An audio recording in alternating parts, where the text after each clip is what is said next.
धुळे जिल्ह्यामध्ये गेल्या 3 दिवसापासून तापमानाचा पारा घसरला आहे आणि त्यामुळे थंडीमध्ये मोठ्या प्रमाणात वाढ झालेली आहे। आपण बघू शकतो की या ठिकाणी थंडीमध्ये मोठ्या प्रमाणात वाढ झाल्यामुळे या ठिकाणी जे काही तिबेटियन नागरिक आहे हे धुळ्यामध्ये आपले दुकानं लावत असतात आणि या दुकानांवर थंडीपासून बचाव करण्यासाठी विविध स्वेटर घेण्यासाठी या ठिकाणी धुळेकरांनी गर्दी केलेली आहे। गेल्या 2 दिवसापासून धुळे शहरातील जो काही तापमानाचा पारा हा 10 अंशावर आलेला आहे आणि त्यामुळे थंडीपासून बचाव करण्यासाठी या ठिकाणी मोठ्या प्रमाणात हे स्वेटर घेण्यासाठी नागरिकांची गर्दी झालेली आहे। लहान मुलांच्या टोप्या असतील, स्वेटर असतील, जॅकेट असतील, त्याचबरोबर शाल असेल, हे घेण्यासाठी मोठ्या प्रमाणात धुळेकरांनी या तिबेटियन नागरिकांकडे मोठ्या प्रमाणात गर्दी केलेली आहे। येणाऱ्या काळात अजून थोड्या दिवसांनी थंडीचा हा पारा हा घसरणार आहे आणि त्यामुळे स्वतःचं संरक्षण करण्यासाठी या ठिकाणी आपल्याला जर बघितलं तर मोठ्या प्रमाणात या ठिकाणी नागरिक गर्दी करत आहेत। येणाऱ्या काही दिवसामध्ये थंडी वाढल्यास अजून या ठिकाणी मोठी गर्दी होण्याची शक्यता निर्माण झालेली आहे।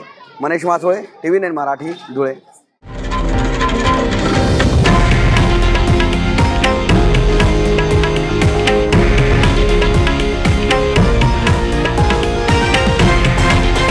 हे आहे देशातील नंबर 1 न्यूज नेटवर्क आणि आपण पाहत आहात TV9 मराठी, एकमेव।